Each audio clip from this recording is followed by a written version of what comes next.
fiction, science fiction, horror, fantasy, crime, LGBT, thriller.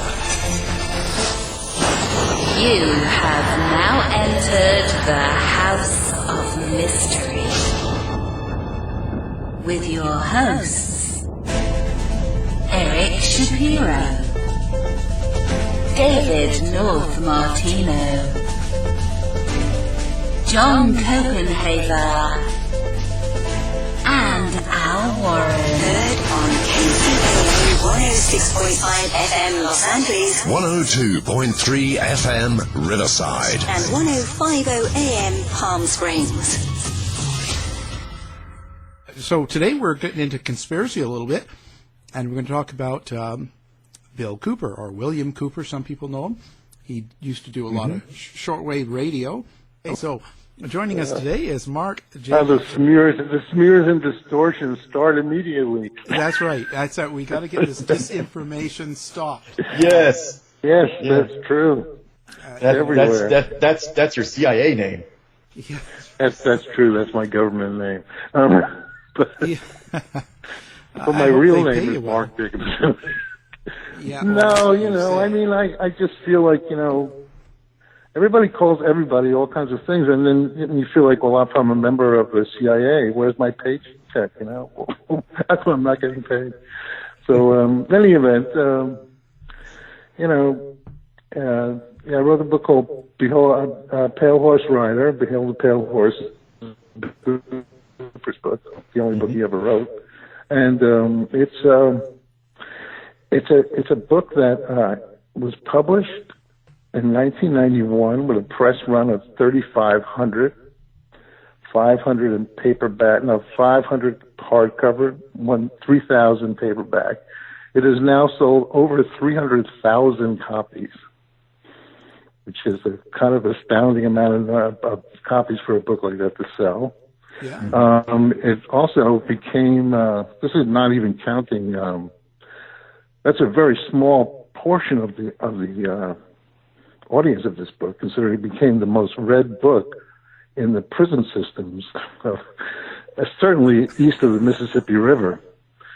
And other things that cut into the sales numbers of Behold the Pale Horse is that for at least 20 years, it was the number one most stolen, shoplifted book in Barnes & Nobles. Oh, wow. What a distinction. And you still, to this day, you cannot buy it on the shelf. You have to go to the cashier, and he has it behind the counter, and he will give you a copy. Because as I asked one of these guys, he said, well, that book's got a habit of walking out all by itself. So, it's a unique work, Behold the Pale Horse. I think that anybody that is familiar with it knows that, for good or ill. Yeah, that's pretty cool. Oh, that's sort of like Listerine up in the Seattle area. You got to ask for it. It's behind the counter now. Listerine is behind the counter? Yeah, because too many people are drinking it, so they put it behind the counter here. Oh, wow. I did not know that. Yeah, you have to ask for it. Can't you just go to a liquor store and get booze if you feel like you want to get drunk? Why would you drink Listerine? Yeah, but it doesn't leave you minty fresh, though. I only report the news. I don't live it. Well, God bless you. Sudafeds is still behind the counter, I think. Yeah, well. Because people are making crack out of them, or what, I don't know, methamphetamine. You can't win. It's sort of like this slightly better than Walter White version, so. What made you write this about Cooper? What drew you to him? Well, I mean, Cooper. Well, I don't know. I mean, I don't know what generation you guys are from, but I'm 70 years old. So, we grew up with all this stuff about the Kennedy assassination and stuff like that, and people getting assassinated every couple of weeks, and there was a lot of stuff around in the air about, well, who really did all this stuff, I mean, the Kennedy assassination is the crime of the century. I don't think anybody would really dispute that it's the crime of the century. Here, the president, not only just any president, but the president that's carrying the hopes and dreams of the American Republic, this young, beautiful guy with his fabulous-looking wife, and he gets shot right in still view of everybody. Like thousands of people are standing there, and somehow nobody can figure out who did it. So, I would give you a nickel for everybody that if you walked out into Seattle right now and asked everybody you found if they believe that Lee Harvey Oswald acted alone, killed John Kennedy the way it says in the Warren Commission, I don't think you'd find too many. I don't think you'd find too many. No. So, you're dealing with this kind of like I was born in 1948, so, when I was reading the Weekly Reader in fifth grade, stuff like that, I mean, there wasn't anything that the government said that wasn't the truth. Nothing. If the military said something, that was what it went. That people would just believe it because they just won the war, and people didn't have the kind of feeling that like everybody's lying to us. So there was a bunch of things that happened that began to change that, and I think the flying saucer business was one of the first, for sure, because here is this thing in the sky that people are actually seeing, and they also have these very strong emotional responses to being abducted by these guys, and the government is telling you that it doesn't exist. So, you don't want, you can't really believe that. And then also, when you put that together with the Kennedy assassination, that they can't find the guy who killed him, this breeds distrust. And a guy like Bill Cooper was somebody who really felt this in a very visceral way. Because he was a Vietnam soldier from a military family, totally gung-ho. He goes to Vietnam, he volunteers to fight in the front lines, he's a riverboat captain, just like an Apocalypse Now, it's the same old stuff, it's like, it's hot in there, and all of a sudden he begins to realize that this thing that he's supposed to be fighting for, freedom, was not really that at all, and, he thinks that he's been lied to and betrayed, and his greatest ideals have been betrayed. And I think that I was looking for. I had this deep feeling that sort of started up. I don't know, sometime after 9/11. Because I covered a lot of people that didn't really believe the story, the official story of 9/11. I don't say I believe in what they say either, but it was just sort of one of these kind of things that was so widespread that I couldn't believe it. It was like kind of shocking to me as somebody who grew up in the so-called Enlightenment that there were so many people that didn't believe things that I thought were just common knowledge, So I began to think well, they're not just all nuts because I know a lot of them and I like them. So why do they think that way? And I was trying to look for a focus for the thing, and then Bill Cooper came up. And Bill Cooper is played a weird role in my life, just kind of marginally, because I met somebody who had a copy of Bill Cooper's version of the Zapruder film, which I hope people remember what this is. No, well, we do. Well, you do. I mean, for people that might not, I mean, there's only one photographic record of the Kennedy assassination, which was shot by a children's clothing manufacturer named Abraham Zapruder, who happened to be shooting at the time that Kennedy got shot. And this film was not able to be seen for years and years and years.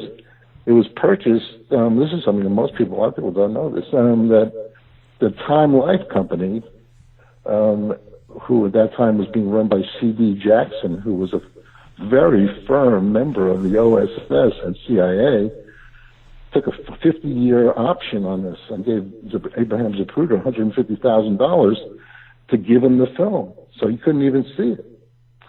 And then, but there were bootleg copies floating around. Later on, a couple of years later, I was walking down the street in my neighborhood in Brooklyn, and I happened to run into the guy from the Wu-Tang Clan, Old Dirty Bastard.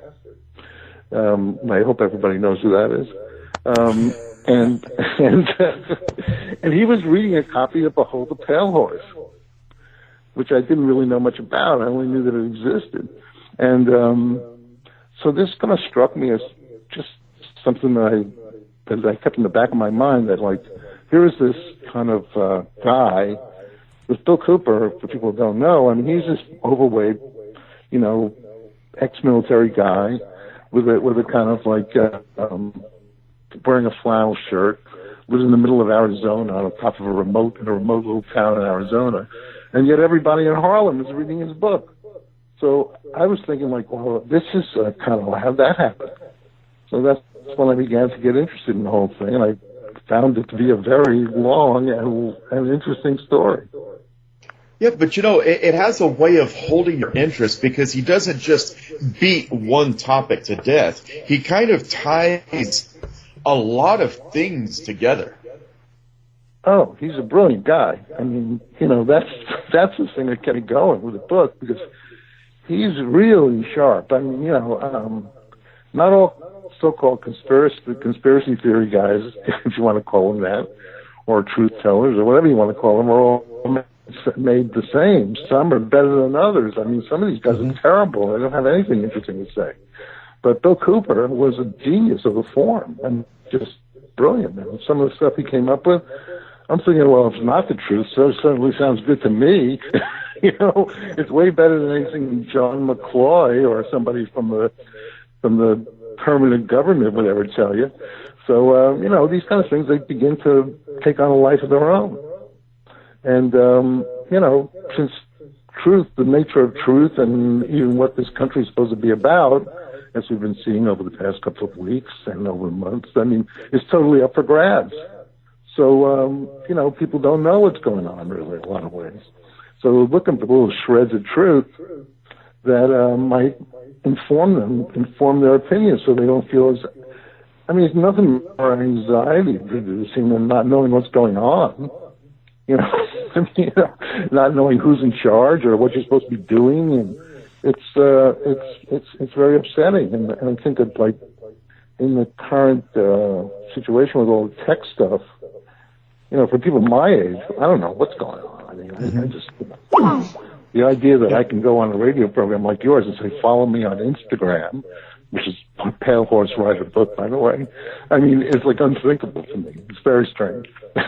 So, you know, because that's not how I grew up. And, you know, even as recently, a few years ago, I never heard of Instagram. So, you know, what can I tell you? Now, a lot of his conspiracies, though, that he covers in his book, he's able to tie them all together. But I mean, how were they received at the time when the book first come out?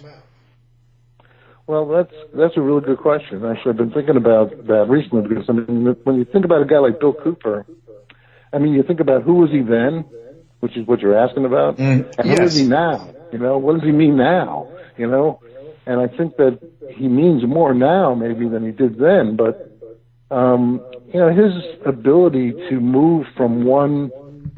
See, I think that basically what you're talking about, this big, gigantic one theory kind of thing, is that he's somebody who really sees everyday life as a kind of duke out between good and evil. So, you know, and that's kind of a lot of people feel that way. I feel like that way increasingly more every day. So, you know, but the idea of, like, who's good and who's evil seems to switch around all the time, so you never really know. So, and he was able to do that because, I mean, I think he was looking for, there's only the thing that makes him seem consistent, and which really is consistent about him, and the reason why I could stay interested in him for all those years when I was writing that book, is that he's a seeker. He's an American seeker.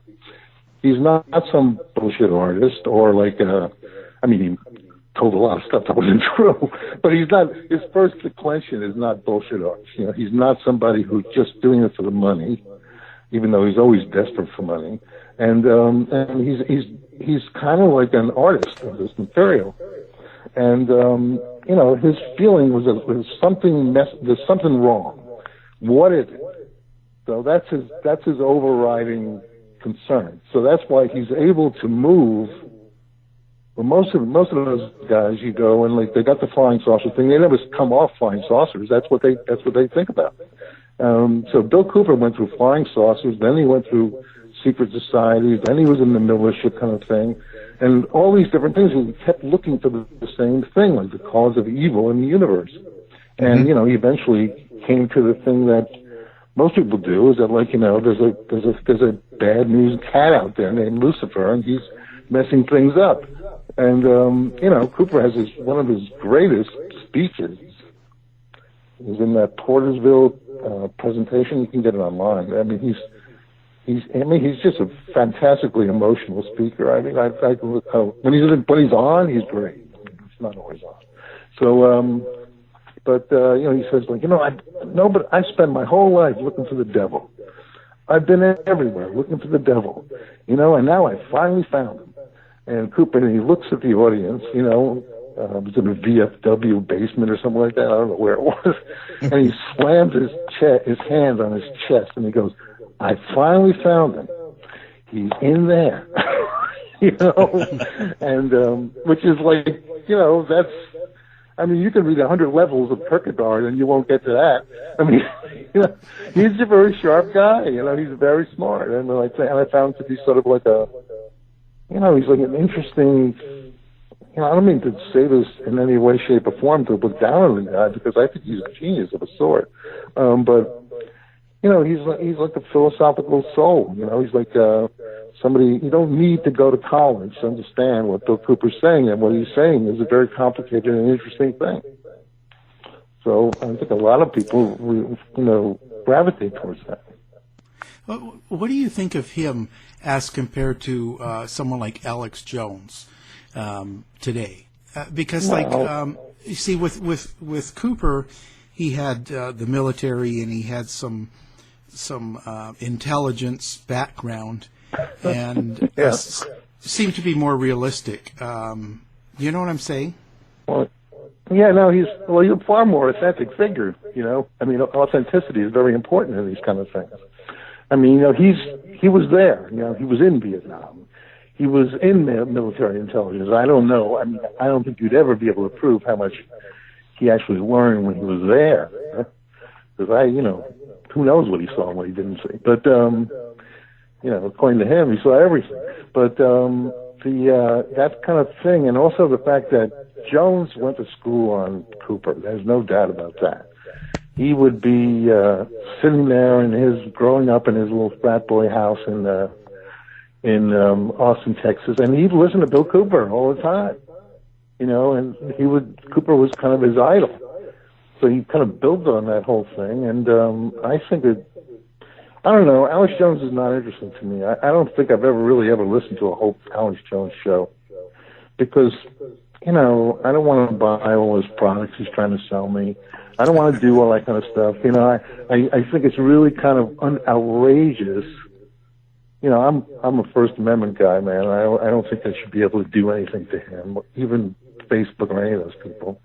But on the other hand, I mean, you know, there's a certain degree of human decency that you don't go around telling people whose children have just been murdered that didn't happen. You know, I mean, it's just not right. You know, I don't think Bill Cooper would ever do a thing like that. I mean, never in a million years. You know, because he had children, he cared about them, and, you know, he's just not that kind of person. I mean, he was actually, you know, I think he was a very difficult person to be around, but I think he's basically a decent person, you know. And I don't know what kind of personality Jones is, but I mean, some of the stuff he does, I mean, you got to raise your eyebrows, you know. So, I mean, there's a limit, you know. I mean, I'm all, you know what I mean? I mean, I don't know how you guys feel about that. Yeah. So back then, do you think that Bill Cooper was considered an actual threat to the government, which eventually led to his demise? Well, it's a complicated issue in the sense that, you know that, I mean, did you happen to get a chance to look at the book? Actually, I've read Pale Horse, but I have not had an opportunity to read yours. Well, then you should get off as soon as you get off the show. Go out there and buy a copy immediately. But I mean, Bill Cooper is like, you know, was the government afraid of Bill Cooper? Was on a shortwave radio show, you know, to reach, you know, he used to claim he had 10 million listeners, but I don't think it was anything close to that. But you know, were they worried about him? I doubt it. You know, I mean, what they wanted him for was he didn't pay his taxes. You know, he didn't pay his taxes. So, and I spoke to the FBI agent who had the case, right? I mean, I actually did my research, as Bill Cooper fans supposed to tell you to do. I did my research, and I talked to the FBI guy, and he said, well, you know, we didn't know what to do about Bill Cooper because he was up on top of the hill, and, you know, he says that he's not coming down, he's going to shoot it out with people, and we've just gone through Ruby Ridge and Waco, and they, you know, screwed up royally in Waco. They murdered those people, you know. They weren't necessarily interested in doing that again, even for publicity, you know, PR reasons. So they, you know, they more or less said, well, let him stay up there if he wants to stay up there. The FBI was not involved in the shooting of Bill Cooper.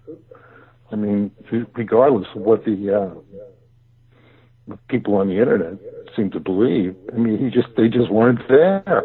And there's a 320-page police report released by the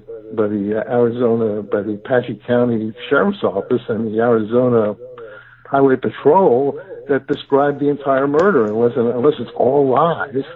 You know, the FBI was nowhere around. You know, so you know what happened. I mean, you can read the book and people know what happened. It's not that secret.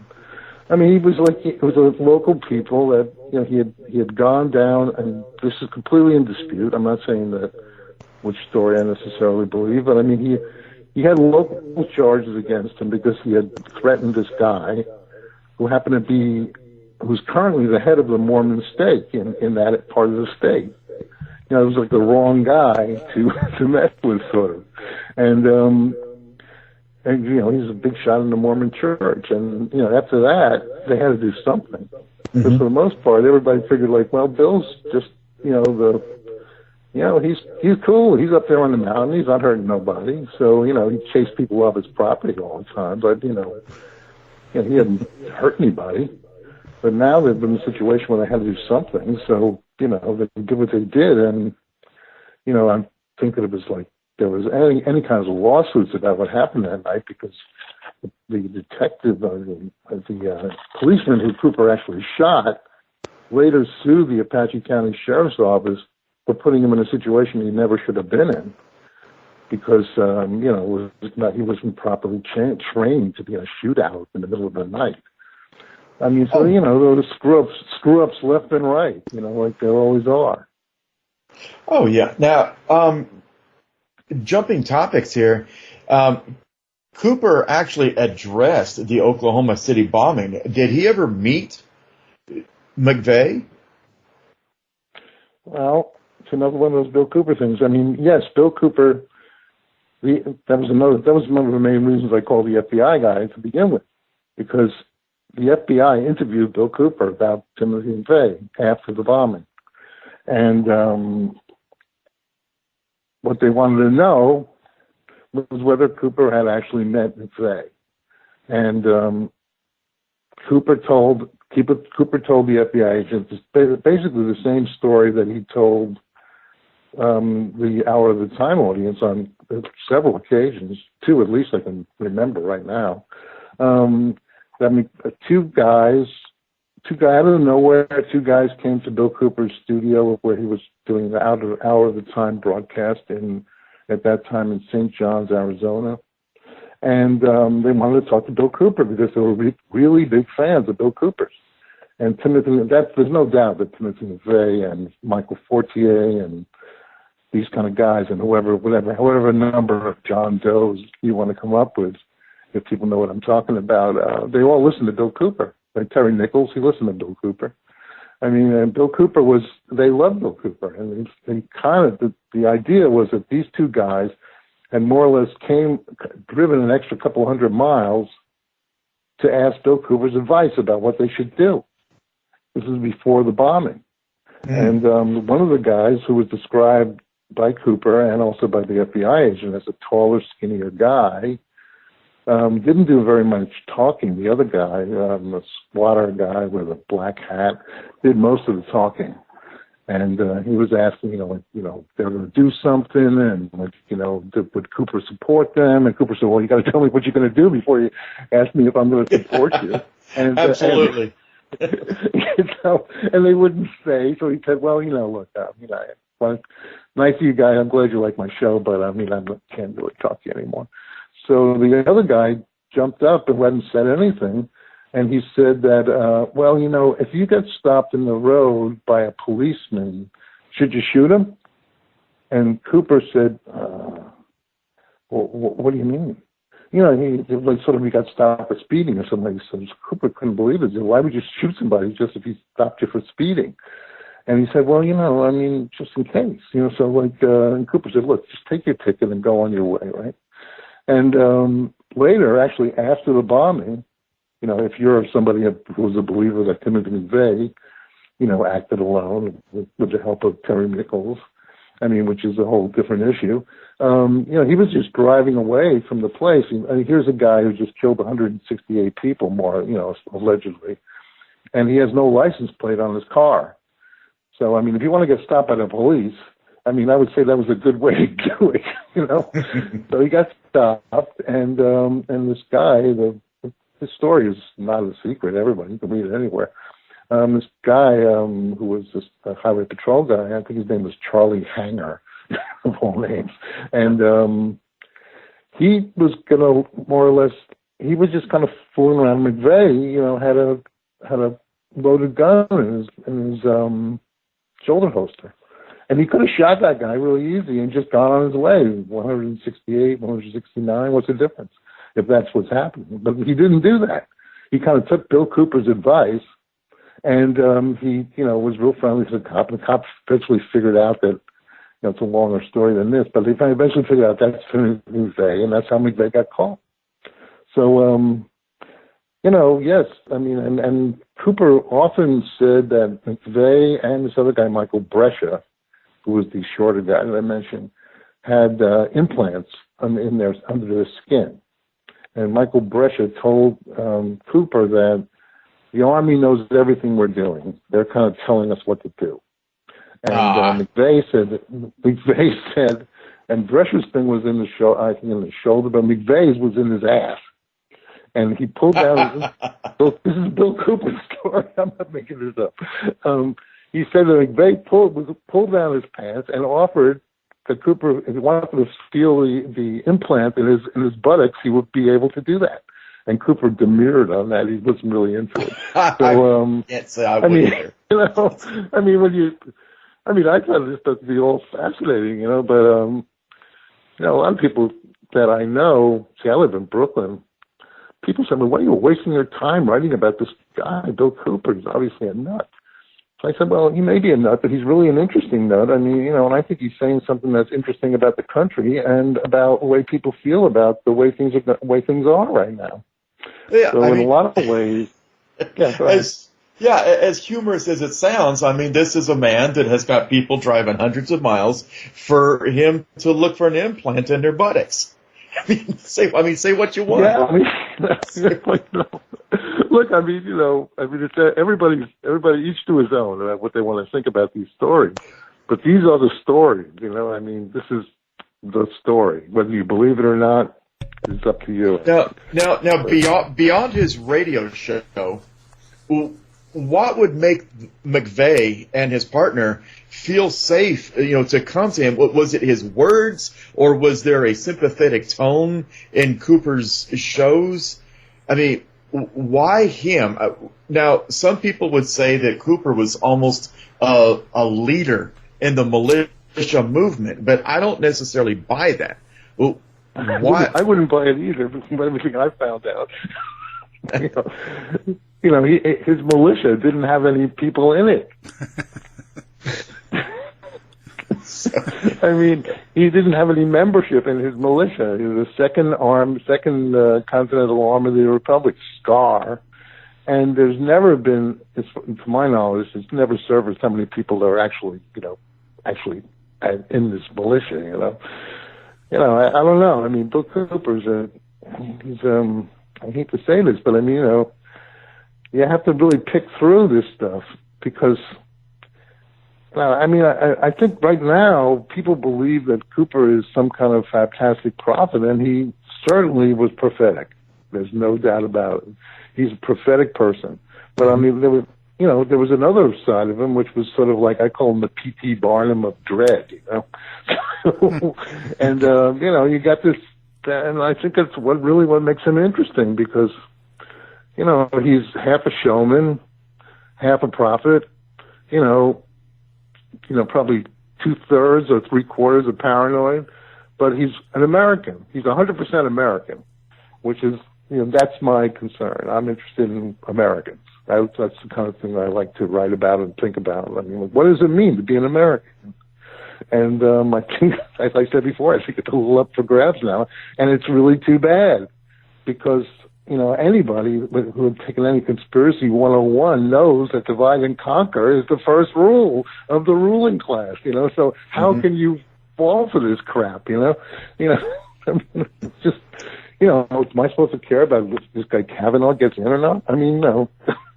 I mean, I care, obviously, but I mean, you know what I mean? It just seems like everybody's so quick to pick up sides on everything that nothing substantive ever comes out of any of these dialogues.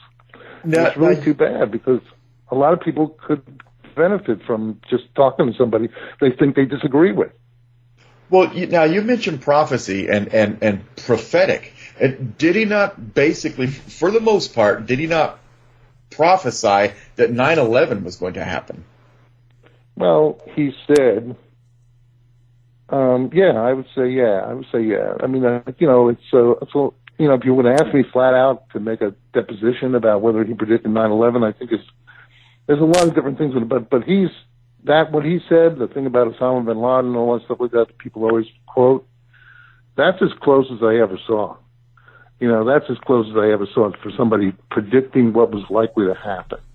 And then also, and the thing that's interesting, I try to make a point of this in my book, is that if you just fast forward from the day that Cooper makes that prediction, which is June 28th, 2001. Then you go to September 11th, 2001. Bill Cooper's on the radio the entire day. In fact, that's the day they were supposed to come get him, but they canceled the raid because it was 9/11 and nobody knew what to do. And plus he was on the radio, so if they came and tried to arrest him while he's on the radio, that's not gonna work. So anyhow, so what Cooper said, which really was the thing to me, which was even more significant than predicting it in a way, because he was listening to he's playing the BBC feed of the events of that day, right? And they have Richard Pearl. People know who Richard Pearl is. Mm-hmm. He was one of those Bush guys who was he was a big backer of the SDI, this $1 billion Space Force thing that they were trying to do. And he's a neocon. He's the one partially behind the Iraq War and all that stuff like that. He's talking to him and the former Prime Minister of Israel, Ehud Barak, and they're talking about how this is maybe 2:00 in the afternoon, 3:00 in the afternoon, New York time, and the things it's already like 4 or 5 hours after the towers have fallen.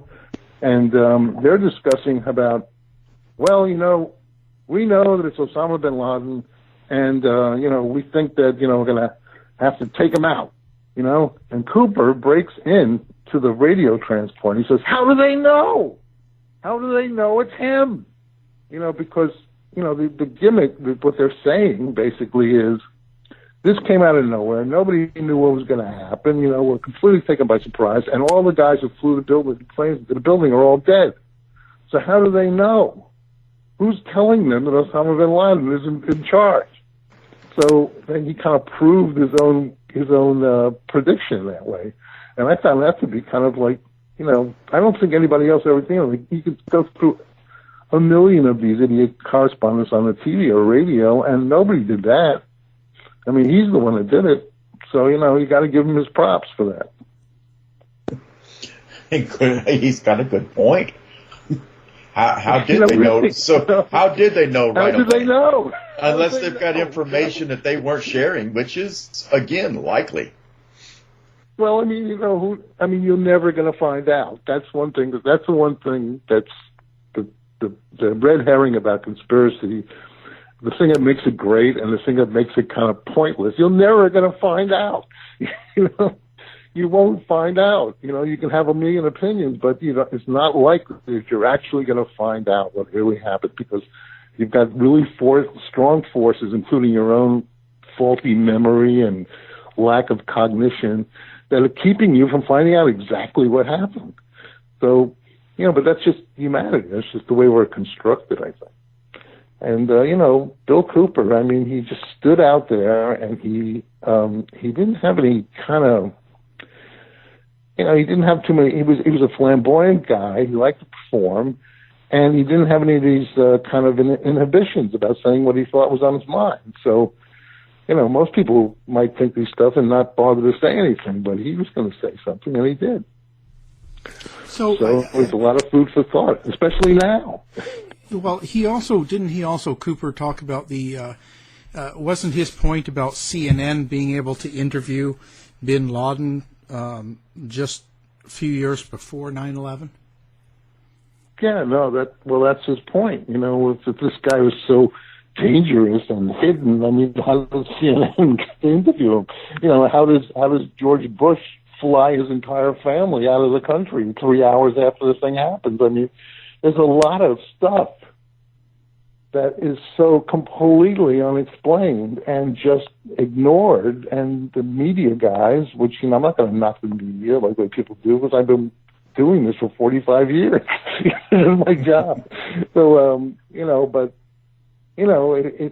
it's hard to figure out what happened.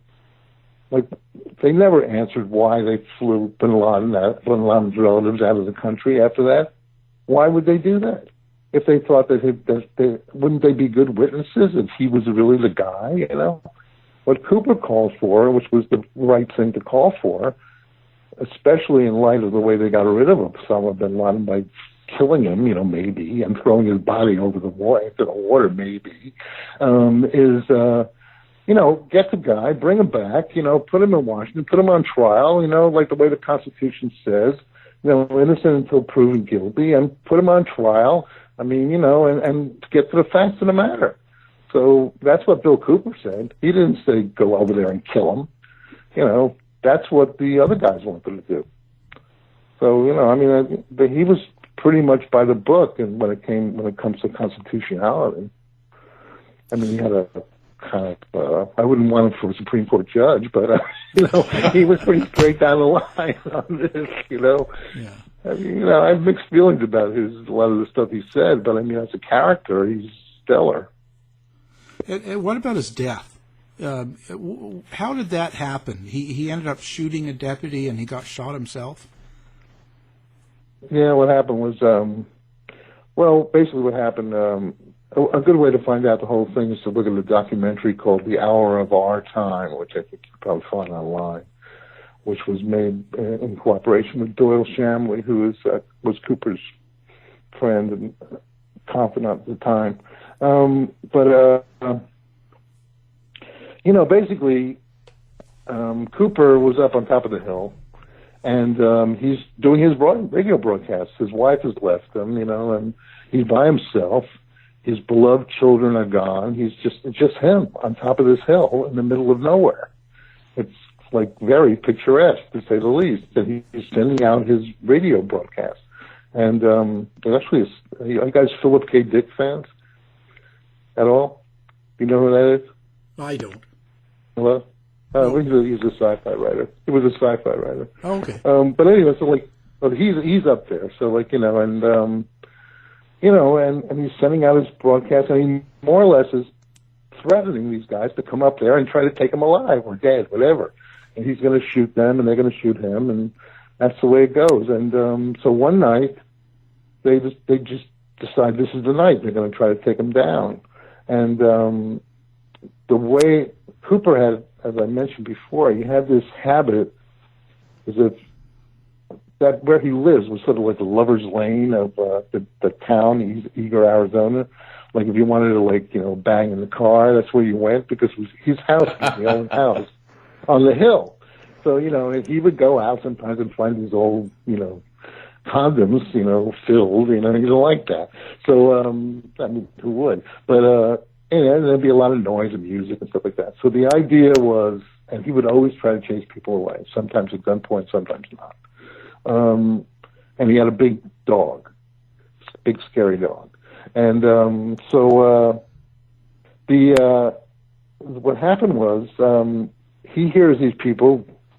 What the cops planned, which seemed insane to me, was to go up there halfway up his hill, start to play a lot of loud music, have Cooper come out, and then when he came out, they'd nab him because they didn't want him to. They didn't want this shooting.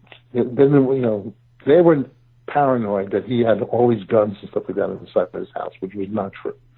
So.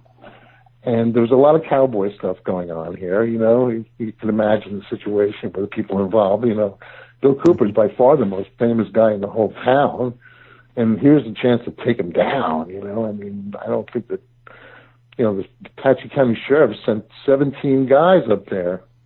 Well, 17 guys to get one guy. With what he only has one leg, Bill Cooper. It's not like he's going to be running for cover. It's not kind of stuff like that, Yeah, is that really necessary? 17 officers for one man? No, I wouldn't think so. But that's what happened. So I'm just trying to looking for the facts here. I'm a reporter. So this is what happened. I spent 17 guys up there. Maybe there were even more.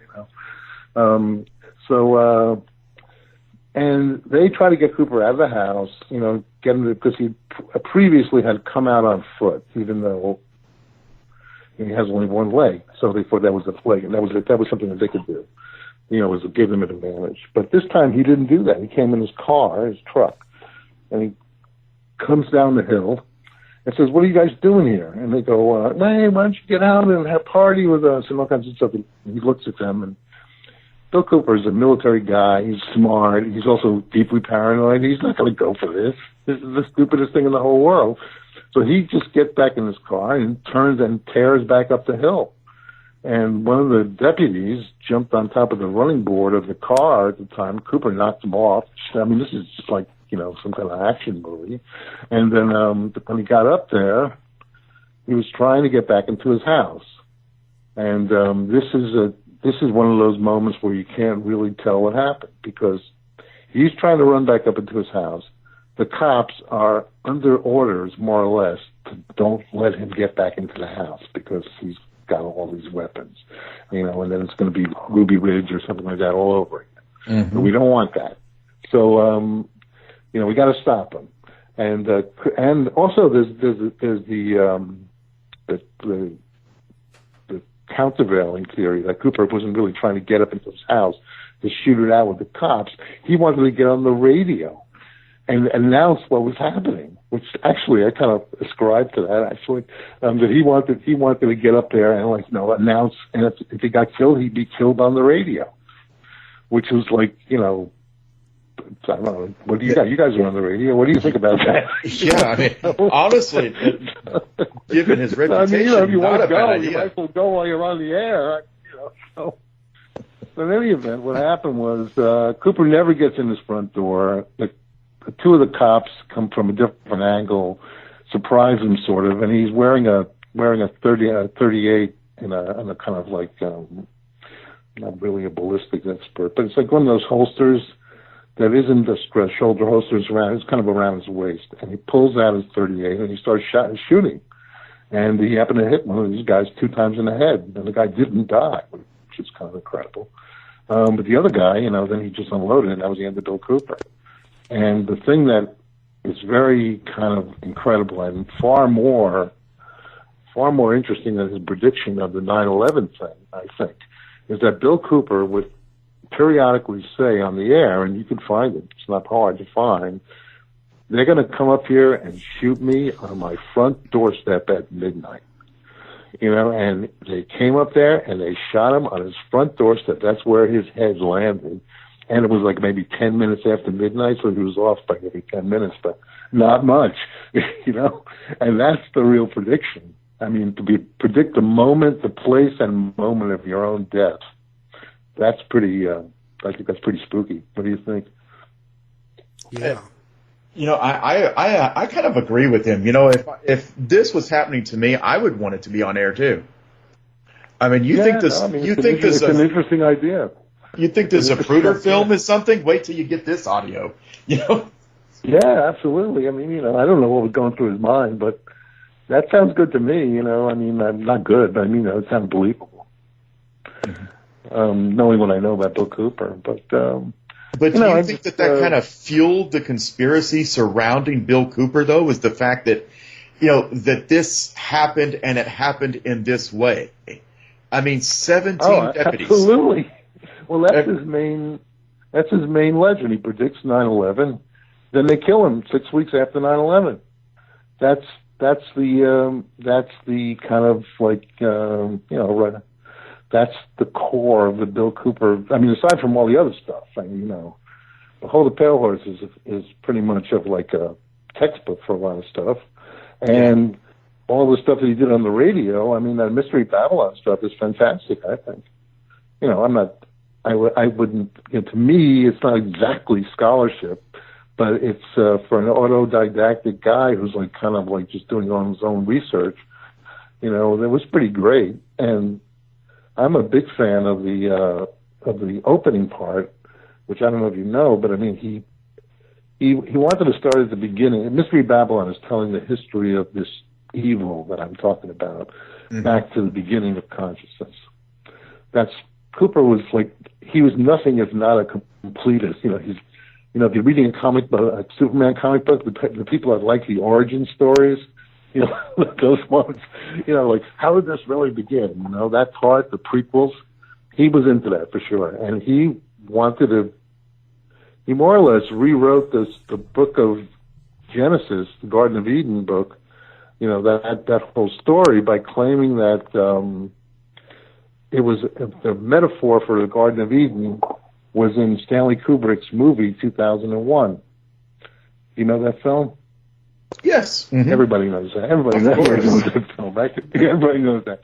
So what Cooper said, which I thought was kind of brilliant, was that when the monkeys touch the monolith, that's when they get consciousness. That's when they get smart. That's when they become human beings. And there's something evil about that. That the monolith is an evil object. It's kind of like, he described it as a kind of like, Freemason kind of symbol or something like that. And after that, the intellect of man was always tainted with the devil, which is basically what it says in the Bible, because they're not supposed to eat of the tree of the knowledge of good and evil. But the fact that Cooper could use the same idea and update it to 1968, which is when that movie was made, which was the same year that he was in Vietnam getting shot at. That's like, poetry to me. I mean, it's sort of like, special. Nobody does that kind of stuff. And he doesn't get any credit, because he's supposedly a conspiracy theorist. Wow, pretty amazing. Now, your book, Pale Horse Rider, the name is, you've sort of intended it as the Four Horsemen, the fourth horse? Well, he's, the meaning to me is that he's the rider of the pale horse. And it's like sort of half a Paul Revere horse and half a pale horse. He's trying to wake people up, but he's also riding towards his own death. I mean, that's just some poetic license that I took for that title. But I like the way it sounds. So. Yeah. Wow. So that's what you want the title. It's catchy. Now we'll have your book up on our website, Pale Horse Rider, and it's about William Cooper. Okay. The Rise of Conspiracy and the Fall of Trust in America. And Mark Jacobson's been our guest, and we really appreciate you talking about the book. I just bought the audiobook just now, so thank you for being on. Great. Did you hear that, everybody? Go out there and do the same thing. That's right. To find out more about our show, guests, or to listen to past shows from our archive, please go to www.houseofmysteryradio.com. Show's over for now. Was it as good for you as it was for me? Well, good night. This has been a production of Something Weird Media. I'll be back.